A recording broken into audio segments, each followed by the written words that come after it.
Y Pablo en este capítulo empieza a dar algunas características que debe haber en aquellos que son líderes espirituales. Y esto es porque ni aún las personas más espirituales dentro de la iglesia de Corinto realmente parecían ser más carnales.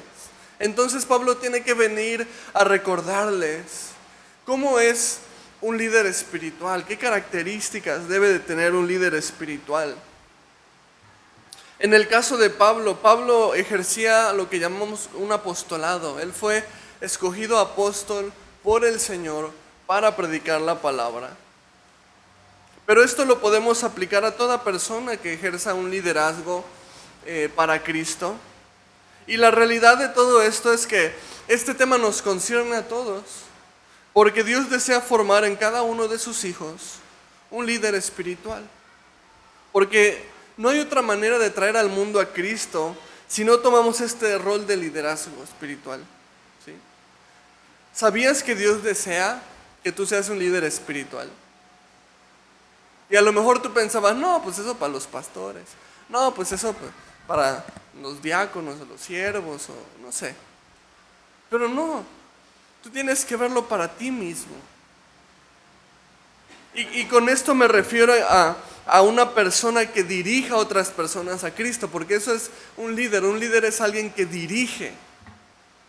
Y Dios desea que tú dirijas personas a Cristo y dirijas personas en su caminar con Cristo. Es por eso que el tema de liderazgo realmente le concierne a todo aquel que cree en el Señor.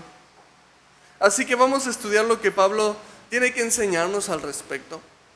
Vamos a dividir el estudio de hoy en 4 principios sobre el liderazgo espiritual, ¿ok? El primer punto que vamos a ver es el servicio. El segundo punto que vamos a ver es la enseñanza. El tercer punto es la fidelidad. Y el cuarto punto, la gracia. Así que este es el bosquejo que vamos a estar llevando en el estudio de hoy. Entonces, si ya estamos ahí en 1 Corintios 4, vamos a volver a leer la primera parte del verso 1. Y empieza de la siguiente manera. Así pues, téngannos los hombres por servidores de Cristo. Y aquí vamos a hacer una pausa, ¿ok? Vamos a dividir el versículo 1 en 2 partes. Y esta primera parte nos da el primer principio, ¿verdad? En el capítulo anterior, si tú te acuerdas, Pablo hacía una pregunta irónica a los corintios. Les decía, bueno, ¿quién es Pablo? ¿Y quién es Apolos? Y la respuesta que Pablo mismo da es servidores de Dios. ¿Y eso por qué? Porque ¿te acuerdas que la iglesia se está peleando por ver quién es el mejor maestro, su pastor favorito? Y la iglesia se divide porque unos dicen Pablo, otros dicen Apolos, otros dicen Pedro. Y Pablo viene y dice, bueno, ¿y eso qué? ¿De verdad vale la pena que ustedes estén peleando por eso? ¿Quién es Pablo? ¿Quién es Apolos? Dice servidores de Cristo. Y eso lo vimos en el capítulo 3. Porque Pablo estaba convencido de que no valía la pena pelearse, ni dividirse mucho menos, por cuestión de quién era su maestro, su apóstol favorito. Ellos nada más son servidores de Dios. Y aquí retoma la misma idea. Y dice entonces, téngannos los hombres por servidores de Cristo. Nada más. Eso es lo que somos. Reiterando que Pablo se ve a sí mismo como un siervo y ya. No hay ningún orgullo en Pablo por llamarse apóstol. No hay nada de qué jactarse por ser pastor, por ser misionero. Pablo dice nada más, ténganos por servidores. Eso es lo que somos. Pero también agrega administradores de los misterios de Dios. Pero vamos a ver el primer principio, que es el servicio, ¿verdad? El servicio. El líder espiritual está llamado a servir a otros. Y la realidad es que aquí choca con la definición del mundo, porque ¿qué es lo que el mundo piensa de un líder? ¿Cuál es la imagen que uno tiene del jefe, no? Uno que da órdenes, uno que manda, uno que contrata, que despide, pero siempre es servido por los demás. Los demás hacen cosas por él. tiene un lugar de privilegio y las demás personas sirven a ese líder o a ese jefe. Pero Cristo enseñó un modelo de liderazgo que, si bien sí tiene que ver con tomar las decisiones y llevar la batuta, por decirlo de alguna manera, tiene todo que ver con amar, tiene todo que ver con servir. Y te voy a pedir que dejes ahí tu separador en 1 Corintios y vamos a ir a Mateo capítulo 20, versículos 20 al 28, ¿ok? Deja ahí tu separador en Corintios, o con tu dedito apártale ahí. Vamos rápidamente a Mateo 20, del 20 al 28, ¿ok? Y vamos a hacer algo un poco diferente, ¿ok? Vamos a leer de una manera alternada. A lo que me refiero es que yo voy a empezar el versículo 20, ustedes en conjunto leen el 21, luego yo me voy al 22, luego ustedes al 23, a ver cómo nos va, a ver si chambeo o no, ¿ok? Entonces, Mateo 20 del 20 al 28, ¿ok? Y vamos a empezar en el 20, yo empiezo, y dice de la siguiente manera: entonces se le acercó la madre de los hijos de Zebedeo con sus hijos, postrándose ante él y pidiéndole algo.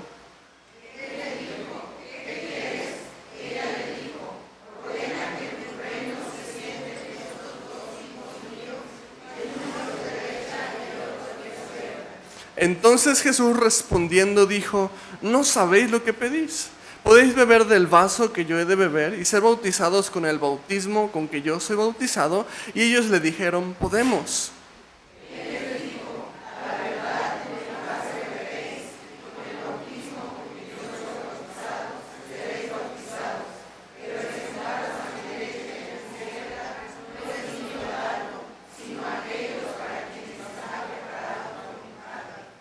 Cuando los 10 oyeron esto, se enojaron contra los dos hermanos.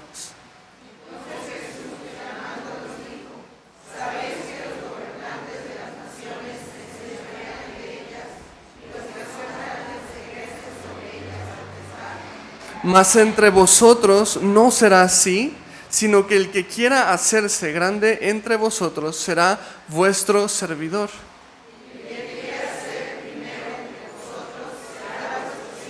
Y leemos juntos el 28. Como el Hijo del Hombre no vino para ser servido, sino para servir y para dar su vida en rescate por muchos. Sí funcionó, no nos desfasamos mucho. Qué bueno. Me gusta esta porción porque empieza con la petición de una mamá que, obviamente, como toda madre, se preocupa mucho por sus hijos y quiere el bienestar de sus hijos, pero se pasó de astuta, ¿verdad? Y ella estaba muy preocupada y quería que sus hijos tuvieran un lugar privilegiado en el cielo, ¿no? O sea, no solamente quiero que sea de los 12 discípulos del Mesías, sino quiero que en el cielo mis dos hijitos, mis bebecitos, ¿no? Juanito y Jacobito, se siente uno a la derecha y otro a la izquierda, ¿no? Y entonces, pues ella estaba buscando esto, privilegios, ¿no? Privilegios para sus hijos en el reino de Dios. Y lo que la mamá de Juan y Jacobo no sabía es que el liderazgo en el reino de Dios no se basa de posiciones privilegiadas. Aquí en la tierra sí, ¿verdad? Y las personas con privilegios muchas veces usan esos privilegios para abusar, ¿no? Pero no es así delante de Dios. Entonces Jesús les dice: nosotros no nos regimos como este mundo. Jesús les dice aquí, los gobernantes se enseñorean, ejercen potestad, ¿no? O sea, tienen privilegios, pero me encanta esa frase que Jesús dice: mas entre vosotros no será así. Me gusta porque el mundo busca privilegios, mas entre vosotros no será así. El mundo busca posiciones, mas entre vosotros no será así. El mundo busca poder, mas entre vosotros no será así, sino que el que quiere ser el más grande, el que quiere ser el primero, que dijo Jesús, será servidor de los demás. Jesús mismo nos puso el ejemplo. Dice, como el Hijo del Hombre no vino a ser servido, sino a servir y a dar su vida. Entonces, ¿qué pasa con los pastores de hoy? ¿Qué pasa con los ministros de hoy que buscan ser servidos por los demás? ¿Qué pasa con estos líderes que buscan privilegios? Que buscan un mayor poder o influencia. ¿Dónde quedó el ejemplo de Jesús? Que arrodillado y con una toalla en el hombro le lavaba los pies a sus discípulos. Y sabes, necesitamos comprender que el liderazgo espiritual empieza con el servicio. Ahí es donde empieza, ¿sí? ¿Tú quieres ser líder en tu hogar? Inicia sirviendo en tu hogar. Varón, el Señor te ha dicho que tú eres la cabeza de tu hogar, la cabeza de tu casa, eres el sacerdote de tu casa. ¿Qué significa eso para ti? Si tienes tu mente conforme a las Escrituras, eso significa que eres el siervo de tu casa. Ser responsable en las actividades de casa. No dejes cosas descompuestas 3 años. Dios te ha mandado a ser un sacerdote de tu casa. Sé diligente en tu casa. ¿Queremos ser líderes en nuestro trabajo? Empecemos sirviendo a los demás. Créeme que los demás te van a empezar a ver como líder. Vas a empezar a tener oportunidades para compartir de Cristo más fácilmente a tus compañeros de trabajo. Cuando tengan un problema, ¿a quién crees que van a ir? A ti, si tú te acostumbras a ser siervo. El liderazgo inicia con el servicio. Ahora, regresando en nuestra Biblia a 1 Corintios 4, vamos a ver ahora sí la segunda parte del verso 1, que dice, y administradores de los misterios de Dios, ¿verdad? Dice Pablo, ténganos los hombres por servidores de Cristo y administradores de los misterios de Dios. Un líder es también caracterizado por administrar, dice aquí, los misterios de Dios. Ahora, ¿qué significa eso? ¿No? Porque eso se ve muy místico, ¿no? Administrar los misterios de Dios, ¿no? Y ya de aquí muchos pastores se agarran para hacer rarezas en sus iglesias. Pero la realidad es que es algo muy sencillo. Está hablando de la enseñanza de la palabra, ¿sí? Aquí están todos los misterios de Dios. ¿Qué dijo Jesús a sus discípulos? Ya no los llamaré siervos, sino los llamaré ¿qué? Amigos. ¿Por qué? Porque les he dado a conocer todas las cosas. Aquí Dios nos ha dado a conocer todas las cosas. Por eso nos llama a sus amigos también. Entonces, administrar los misterios de Dios significa enseñar lo que Dios nos ha dejado, enseñar su palabra. Y ese es el segundo punto de la enseñanza del día de hoy, que es la enseñanza. La manera en la que administramos los misterios de Dios es enseñando la palabra de Dios. Somos administradores de su palabra.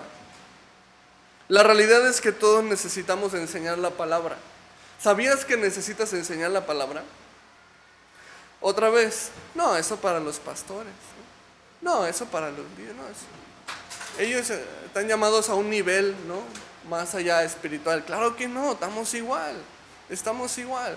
Y todos tenemos la necesidad de enseñar la palabra de Dios. Hay muchos creyentes que creen que enseñar la palabra se limita a pastores, líderes, ministros, apóstoles o como tú les quieras llamar. Pero la realidad, en Mateo 28, la comisión es pareja. Es para todos. Fíjate, Mateo 28, 19 al 20 está en las pantallas. Dice, por tanto, id y haced discípulos a todas las naciones, bautizándolos en el nombre del Padre y del Hijo y del Espíritu Santo, enseñándoles que guarden todas las cosas que os he mandado, y aquí yo estoy con vosotros todos los días hasta el fin del mundo. Amén. No sé tú, pero la única manera que yo conozco de hacer discípulos es enseñando la palabra de Dios a otras personas, relacionándonos con otras personas. ¿Cómo haces un discípulo? Pasando tiempo con alguien. ¿Pero pasando tiempo cómo? No nada más yendo a divertirse o algo por el estilo, sino proveyendo guía espiritual de la palabra. No conozco otra manera de hacer discípulos. Y si la gran comisión es para todo creyente, no solo para pastores, entonces, si Dios desea que yo haga discípulos, pues entonces, ¿cómo puedo estar preparado para enseñar la palabra de Dios? Y me gustaría hablarte un poco acerca de cómo usar la palabra de Dios en nuestra vida cotidiana, ¿ok? Y mostrarte de alguna manera cómo estás llamado en tu vida cotidiana a enseñar la palabra de Dios, ¿ok? Y lo primero que te quiero decir, este primer subpunto, podemos decirlo, es tus hijos, ¿ok? Estás llamado a enseñar la palabra a tus hijos. Es lo que dice Proverbios 22:6. Dice, instruye al niño en su camino, y aun cuando fuere viejo no se apartará de él. ¿Qué significa instruir? Enseñar. Estás llamado a enseñar la Biblia a tus hijos. Y eso es una gran parte del por qué la gran comisión es para todos. Porque empieza en tu casa, empieza con tus pequeños. Entonces el reto, papá, mamá, es que estudien una porción, tengan un devocional con sus hijos. Al menos inicien esto una vez por semana quizás.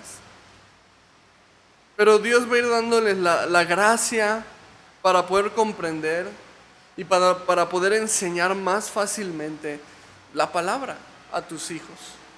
Pero eso va a ser a través de la práctica, porque estamos de acuerdo todos aquí que la primera vez que cada uno de nosotros trató de leer y entender la Biblia no entendió nada.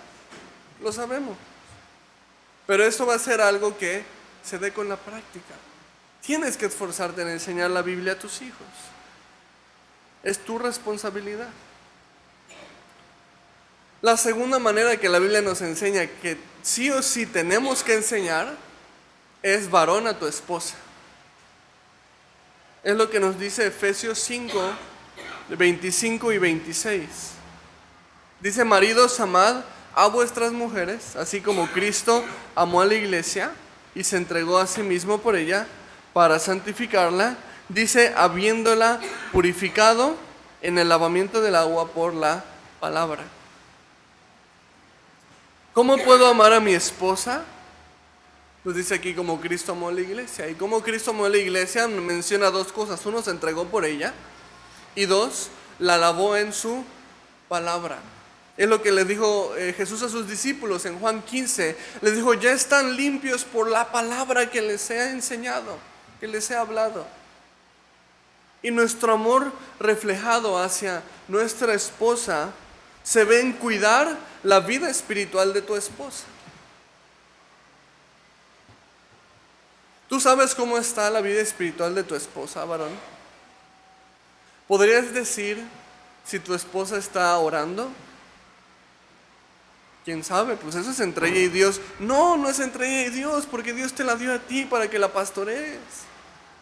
¿Podrías decir si tu esposa está teniendo un devocional? ¿Está estudiando la palabra? Nos corresponde cuidar el caminar espiritual de nuestras esposas. Y el reto también sería que busquen tener un devocional juntos como pareja. Lo mismo, aunque sea una vez por semana, que empiecen así. Pero que estudien la Biblia juntos. Que Dios les hable juntos. No hay mejor cuidado de tu matrimonio, sino viendo primero, varón, por la vida espiritual de tu familia, empezando por tu esposa. Lo tercero que nos habla la palabra, o lo que me gustaría dártelo, es cuando tienes un cónyuge que es incrédulo, ¿okay? O un no creyente. Primera de Pedro 3:1 le habla a Pedro a las mujeres, pero yo pienso que esto tiene que ver tanto para hombres como para mujeres. Dice, asimismo vosotras mujeres estad sujetas a vuestros maridos, para que también los que no creen en la palabra sean ganados sin palabra por la conducta de sus esposas. Si tu esposo o tu esposa no son creyentes, no hay mejor manera de que tú ganes a tu esposo o a tu esposa por medio de el ejemplo. ¿Qué tiene que ver eso? Estamos hablando de enseñanza. No hay una mejor enseñanza que la que enseñas con tu propio ejemplo. Y eso lo podemos ver del Señor Jesucristo. No hay mejor manera de enseñar que dando ejemplo. Y si tú deseas que tu cónyuge, que tu pareja venga a Cristo, dice la palabra que la manera de hacerlo es que tú enseñes con tu propio ejemplo, dando testimonio de Cristo, a través de tu conducta, a través de tus obras. Lo cuarto que me gustaría decirles, y esto nos corresponde a todos, sí o sí tenemos que enseñar la palabra de Dios evangelizando, evangelismo. Judas 1, 22 y 23 da esta exhortación, dice, algunos que dudan, que dice, convencerlos. Pero ¿cómo vas a convencer a alguien?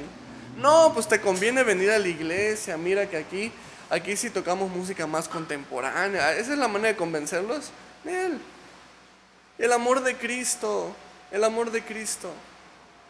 Dice algunos que dudan, convencerlos. A otros dice salvad, arrebatándolos del fuego. Eso es evangelismo. Eso es compartir la palabra con otra persona. Y es bien importante que todos estamos llamados a esto. El creyente hoy en día se la vive más callado, pero no estamos llamados a permanecer callados. La mentalidad de hoy en día es, yo no me meto con nadie, nadie se mete conmigo, me llevo la vida en paz, pero lo que tú no sabes es que Dios sí quiere que te metas con las personas. Pero eso ya es incómodo, ¿no? A la gente le incomoda que le hable de Dios, a la gente le incomoda que le diga que necesita a Cristo porque ha pecado, etc. ¿No? Tú mencionas la palabra pecado y ya te están juzgando y tachando de fanático religioso, y esa es la realidad. Pero la filosofía de vida del Señor Jesús no era, no se meten conmigo, no me meto con nadie y la fiesta en paz. Esa no era la filosofía de ministerio de Jesús. Jesús iba y confrontaba, iba y amaba, iba y compartía. Dios quiere que hables, no que calles. El reto es que empieces a orar por esa persona que Dios te está poniendo que evangelices, porque te aseguro, sí o sí, que Dios te está poniendo a alguien para que evangelices. Y te aseguro que por lo menos el 80% de nosotros sabemos quién es esa persona. No más que nos da miedo, no más que no nos animamos. Pero te aseguro que igual y ya hasta sabes quién es. Que Dios te está poniendo y quiere que le evangelices. Entonces te reto que busques unos versículos que hablen sobre la cruz, sobre el perdón, sobre la salvación, para que tú evangelices, que estés preparado. Ora a Dios, Dios dame la oportunidad para compartirlo. Y cuando venga la oportunidad, no te eches para atrás. Porque muchas veces hacemos lo primero, nos preparamos, pedimos a Dios que nos use, pero cuando viene la hora de la hora y dice, aquí es, mira, puedes compartir, ahí es donde nos echamos para atrás.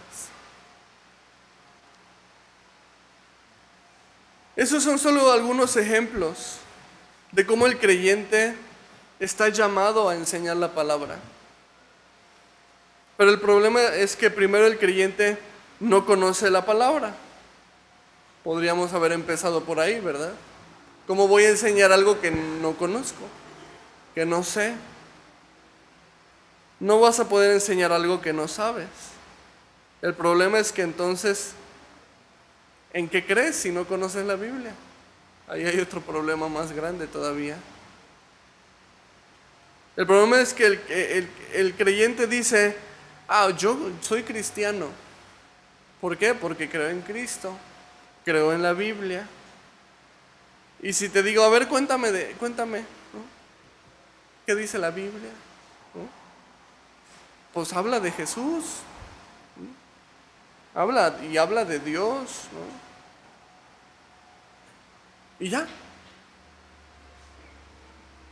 A lo mejor me sé la historia de David y Goliat y te lo media cuento, ¿no? Y muchos creyentes dicen que creen, pero no saben en qué creen. Va a ser imposible entonces que enseñes a alguien de lo que crees. Proponte conocer la palabra. Proponte estudiar la palabra.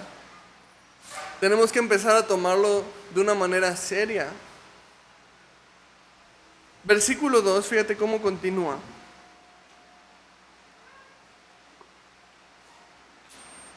Ahora bien, se requiere de los administradores que cada uno sea hallado fiel. ¿Ok? Pablo nos está diciendo, ténganos los hombres por servidores de Dios y administradores de los misterios de Dios, o sea, maestros de la palabra. Pero dice aquí, pero para los que queremos enseñar la palabra, dice los administradores, dice, se requiere que cada uno sea hallado fiel. Y aquí estamos hablando de un liderazgo ya, quizás en una manera más formal dentro de la iglesia, un liderazgo eclesiástico. Y aquí tenemos el tercer principio del liderazgo espiritual, que es la fidelidad. Estamos llamados a ser líderes espirituales en nuestro hogar, en nuestro caminar con las personas con las que convivimos. Pero hablando en términos más formales dentro de la iglesia, Pablo mismo establece ciertos lineamientos. ¿A qué se refiere con que debe ser hallado fiel? Pablo mismo le desglosa esto a Timoteo. En 1 Timoteo, capítulo 3, versículos 8 al 10. ¿Cuál es la fidelidad que Dios pide para servirle o para enseñar su palabra? Fíjate, primeramente da a los siervos, a los diáconos. Dice 1 Timoteo 3, 8 al 10, dice, los diáconos asimismo deben de ser honestos, sin doblez, o sea, sin hipocresía, no dados a mucho vino, no codiciosos de ganancias deshonestas, que guarden el misterio de la fe con limpia conciencia. Y estos también, dice, sean sometidos a prueba primero, y entonces ejerzan el diaconado si son irreprensibles. O sea, si han sido fieles a los requisitos, a eso se refiere con irreprensibles, si han sido fieles a estos requisitos, entonces adelante, que sirvan dentro de la iglesia. Y esos son los requisitos que Pablo le pone a Timoteo, como un joven pastor, le dice, ten cuidado, y fíjate que las personas que escojas para servir tengan estas características y sean puestas a prueba. Y pone algunos lineamientos, digo, muy básicos, ¿no? Como honestidad. Dice aquí, no dados a mucho vino, o sea, que no se emborrachen, ¿no? Que no abusen del alcohol. Y digo, este es tema para otro día, pero cabe mencionar que la Biblia no condena el licor, ¿ok? A lo mejor ahí te vas a rasgar tus vestiduras, ¿qué está diciendo el pastor? Que no es pecado tomar. Lo que la Biblia condena es la borrachera.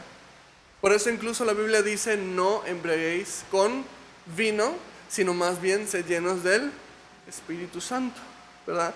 Entonces, el pecado no es el vino. El vino bíblico era fermentado.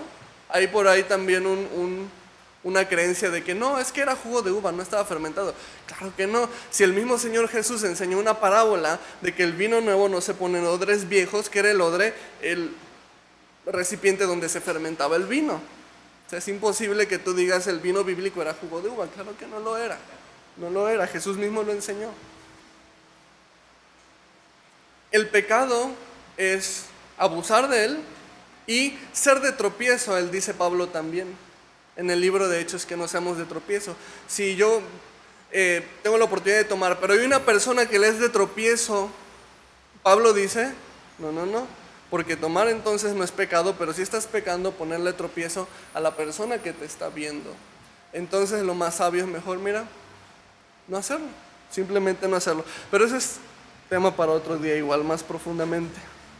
Pero entonces vemos estos lineamientos que aquí establece Pablo, de decir que los siervos sean fieles en estos aspectos, ¿sí? Que sean honestos, que no tengan doblez, que no sean dados a mucho vino, que no sean borrachos, ¿no? O que no den mal testimonio, ¿no? Y todo esto dice que sean puestos a prueba, que sean puestos primero a prueba. Es decir, no cualquiera va a empezar a enseñar en la iglesia, no cualquiera va a empezar a servir en la iglesia, sino aquellos que deseen servir deben ser puestos primero a prueba. No apresurarnos, porque cuando nos apresuramos, y los pastores cometemos mucho este error, de ver una necesidad y decir, pues vente, ayúdame. Y cometemos el error de apresurarnos sin poner a prueba a las personas, y luego eso ocasiona en el futuro muchos dolores para el ministerio, para los pastores, para la iglesia. Iglesias divididas que se han llevado personas a la mitad de la iglesia porque el pastor se apresuró y decir, vente, ven a servir. Hay que tener cuidado, dice Pablo, que sean puestos a prueba primero. Y esos son los requisitos de los que desean servir. Ahora, para los que desean tener un liderazgo, más allá de ser diáconos, ¿no? Estar al frente de un ministerio, Pablo toma los estándares y los sube todavía un poco más arriba. Y está ahí mismo en 1 Timoteo 3, versículos 2 al 4, está ahí también en la pantalla. Dice, pero es necesario que el obispo sea irreprensible, marido de una sola mujer, sobrio, prudente, decoroso, hospedador, apto para enseñar, no dado al vino. Nótese la diferencia, uno es no dado a mucho vino y otro es no dado a vino. No pendenciero, no codicioso de ganancias deshonestas, sino amable, apacible, no avaro, que gobierne bien su casa, que tenga a sus hijos en sujeción con toda honestidad. Entonces vemos que el estándar aquí es mayor, lo sube unos 3-4 escaloncitos más. Empieza diciendo que sea irreprensible, ya con eso es decir mucho. ¿A qué se refiere irreprensible? Porque hay pastores que dicen, yo soy irreprensible. ¿Y a qué se refiere? A que tú no me puedes decir nada porque soy el pastor. Y eso no es lo que significa ser irreprensible. Ser irreprensible significa que tengas tan buen testimonio que no haya nada que te puedan reprochar, ¿verdad? A eso se refiere. Y agrega varias características, entre ellas apto para enseñar, ¿no? O sea, que tengas el conocimiento de la palabra de Dios.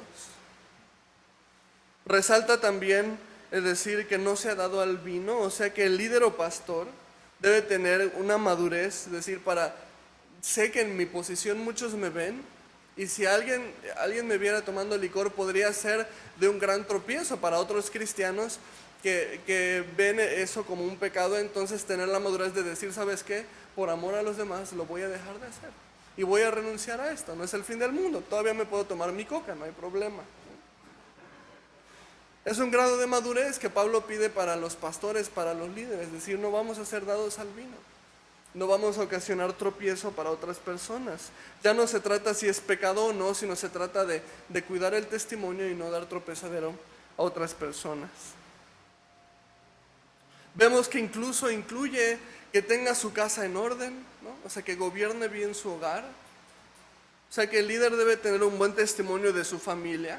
Y si está teniendo un mal testimonio de su familia, es mejor que se dedique a restaurar a su familia, porque la familia es el primer ministerio, ¿verdad? Yo no tengo negocios en la iglesia si mi casa no está en orden. Debo tener a mi esposa bien, debo cuidar de su vida espiritual, debo asegurarme de estar pastoreando a mis hijos, ¿no? Y si no estoy cumpliendo en eso, no tengo nada que hacer en la iglesia todavía, porque mi casa es mi primer ministerio. Así que aquí vemos ya la parte extensa, ¿no?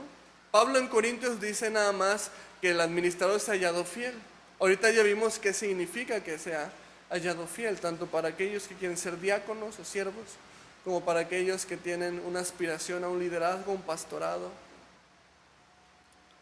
Y si ya estás sirviendo en la iglesia, ¿ok? O si ya estás ejerciendo un liderazgo dentro de la iglesia, no está de más que vuelves a checar esta porción, que te examines a la palabra y veas si estás mostrando la fidelidad al Señor que deberías mostrar. ¿Y qué pasa si no renuncio, dejo el ministerio? No necesariamente. Pero quizás sea solamente un tiempo de examinación en el que diga, sí, Señor, he estado cayendo corto en esto, perdóname, pero lo voy a hacer para ti. Versículos 3 al 5.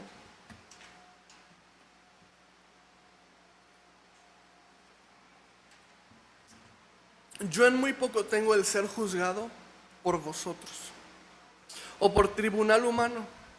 Ni aun yo me juzgo a mí mismo, porque aunque de nada tengo mala conciencia, no por eso soy justificado.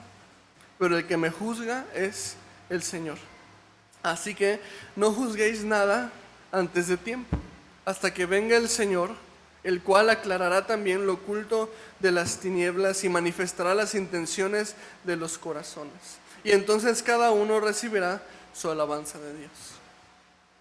Ahora Pablo tiene que hablar también de una característica de liderazgo espiritual que a veces es muy menospreciada o muy poco tomada en cuenta, que es el no ser juicioso, o sea, el no juzgar, o bien, viéndolo por el otro lado, saber tener gracia. Y yo creo que este es uno de esos puntos de liderazgo que son más importantes, pero que son menos tomados en cuenta, la gracia. Y ese es el último punto de la enseñanza de hoy. Porque lo que Pablo aquí menciona es que no es bueno juzgar a las personas. Él se está refiriendo específicamente a la manera en la que lo juzgaron a él. Porque algunos decían, no, Pablo no, mejor Pedro. O no, Pablo no, mejor Apolos. Y Pablo les dice, ¿sabes qué? No me importa mucho que me juzguen. ¿Sí? Porque la realidad es que ni siquiera yo me juzgo a mí mismo. Sé que tengo limpia conciencia, pero sé que por eso no soy justificado, porque soy un pecador igual que tú. O sea, somos iguales. Así que, mira, si me juzgas está bien. No me importa mucho, ¿no? Pero lo que sí es importante es decir, no está bien. Quizás no me afecta que ustedes me estén juzgando, pero la realidad es que no está bien que lo estén haciendo. Y esto es importante porque creo que esta es una de las características que son más despreciadas, menos tomadas en cuenta. El saber tener gracia con las personas. Muchos supuestos líderes espirituales se la pasan juzgando a las personas. Viene alguien que pecó y dices, híjole, ¿cómo cayó en ese pecado, no? Y qué barbaridad, casi se persina, ¿no? O sea, ¿qué? Pero tú también eres un pecador que estás juzgando, ¿no? O señalamos. Pastores que desde el púlpito dicen, el hermano fulanito no dio su diezmo, no sé qué. ¿Qué? ¿Es en serio? ¿Vamos a empezar a juzgar? Olvidándonos que también somos pecadores. El hecho de que alguien esté detrás de un púlpito no lo hace menos pecador. Somos exactamente iguales. Y es lo que está diciendo aquí Pablo. Y es triste porque la iglesia de hoy se está peleando unos con otros, juzgando unos a otros, por uno o por otra cosa, por su denominación, por cosas que, como ya hemos hablado en estudios pasados, son diferencias doctrinales secundarias, que no es la doctrina fundamental, ¿no? Se nos ha olvidado que la gracia es una característica del liderazgo. Y estamos perdiendo el tiempo peleándonos, dividiéndonos, discutiendo. Y es Dios el que conoce los corazones. Por eso dice aquí Pablo, no juzguen antes de tiempo. Cuando venga el Señor, Él sí tiene el martillo en la mano, ¿no? Él sí tiene el martillo para decir, bueno, yo juzgo y va, ¿no? Pero cuando venga el Señor, Él va a juzgar, va a revelar los corazones. ¿Quién era genuino? ¿Quién no era genuino? Pero a nosotros no nos corresponde ponernos la bata de juez, tomar el martillo y juzgar a alguien. A nosotros nos corresponde amar, a nosotros nos corresponde restaurar. Cuando un pecador venga a ti confesando un pecado, por favor, no hagas cara de espanto, porque sabes que tú podrías caer en el mismo pecado. Mejor ama y restaura. Ven, ok, pero tienes esperanza. Mira, la palabra de Dios dice esto, y te voy a ayudar y te voy a echar la mano. No estamos en un tiempo de juicio, estamos en un tiempo de gracia. Y tenemos que comprender esto. Hay algunas cosas que deberíamos preguntarnos. ¿Acaso Dios te juzga a ti por tus errores? ¿Sabes que yo doy gracias a Dios? Porque Dios no me juzga por mis errores, Dios me juzga por la justicia que Cristo ganó por mí en la cruz. ¿Qué pasaría si Dios nos juzgara por nuestros errores? Queremos recibir gracia de Dios, pero no queremos dar la gracia de Dios. Dejemos de juzgar, dejemos de pelear. Las personas que juzgamos son tan imperfectas como nosotros. Lo justo es que amemos. Hay una frase que mi pastor siempre nos solía decir, porque créeme que te puedo dar testimonio que si aprendí algo de gracia, lo aprendí de Dios, por supuesto, pero también lo vi aplicándolo en mi propio pastor. Y había personas en la iglesia que hacían y deshacían, y hacíamos junta de pastores, ¿no? Y ya sácalo, ¿no? Ya córrelo. Y el pastor siempre nos decía una frase. Decía, prefiero equivocarme en la gracia que cometer un error en la ley. O sea, prefiero dar un poco más de gracia que dar un poco menos. Y que cuando el Señor venga me diga, ¿por qué no diste más? Debías haber dado más. La gracia es una característica de un líder que no se apresura a juzgar, sino que sabe dar más oportunidades. Necesitamos la gracia de Dios en nuestras vidas. Necesitamos la gracia de Dios para criar nuestros hijos, para llevar nuestros matrimonios, para perdonar a las personas que nos han dañado, para compartir con paciencia el Evangelio con esas personas que son bien duras de corazón. Necesitamos gracia. Dios desea formar en nosotros un carácter espiritual, líderes espirituales conforme a su corazón. Hemos visto en este estudio 4 principios acerca del liderazgo espiritual. Y te doy un pequeño recordatorio de lo que vimos. Vimos en el primer punto el servicio, que fue Jesús mismo el que nos enseñó que el verdadero liderazgo empieza con el servicio. En el segundo punto vimos la enseñanza. Estamos más llamados a enseñar de lo que creemos, desde nuestros hijos hasta llevar a otras personas que no conocen de Dios a Cristo. Necesitamos estar preparados para enseñar. Necesitamos conocer la palabra de Dios y estar dispuestos a ser usados por Dios de esta manera. El tercer punto que vimos fue la fidelidad. Hay ciertos aspectos que Dios desea ver en aquellos que van a servirle. Y es bueno tomar esos pasajes que vimos en Timoteo capítulo 3 para examinarnos y ver en qué áreas quizás estemos cayendo cortos. Dios desea ver esa fidelidad en nosotros, y si fallamos no nos condena, nos da una oportunidad. Quizás tú hayas estado fallando en esa fidelidad a Dios. Créeme que este mensaje no es para condenarte, para cachetearte, para agarrarte la Biblia y darte un golpe con la Biblia en la cabeza, sino más bien para que tú digas, Señor, tienes razón, voy a esforzarme, quiero serte fiel. Y el cuarto, la gracia. Qué hermoso regalo fue la gracia para nosotros, ¿verdad? Cuánto más hermoso va a ser que ese regalo que hemos recibido estemos dispuestos a extendérselo a otras personas. Y finalmente quiero concluir con esto. Para poder dar la gracia, primero necesitas haberla recibido, porque ciertamente no podemos dar algo que no tenemos. Y es Dios el que ha mostrado la mayor gracia que podamos recibir. Porque fue Cristo quien, siendo Dios, se humilló ¿Por qué Dios se iba a humillar? ¿Por qué Jesús se iba a humillar? No tenía razón. Por eso se llama gracia. Porque no nos lo merecíamos. Yo no me merecía que el Hijo de Dios viniera al mundo y se humillara y sufriera por mí. Yo no me merezco eso. Pero eso se llama gracia. No es porque me lo merezca, es porque Dios me ama y quiso dármelo. Es la gracia de Dios lo que nos dice que si alguno viene a Cristo es una nueva criatura, y tú el día de hoy puedes ser una nueva criatura. Es la gracia de Dios lo que te dice, si tú vienes hoy a Cristo, las cosas viejas pasaron y todo es hecho nuevo.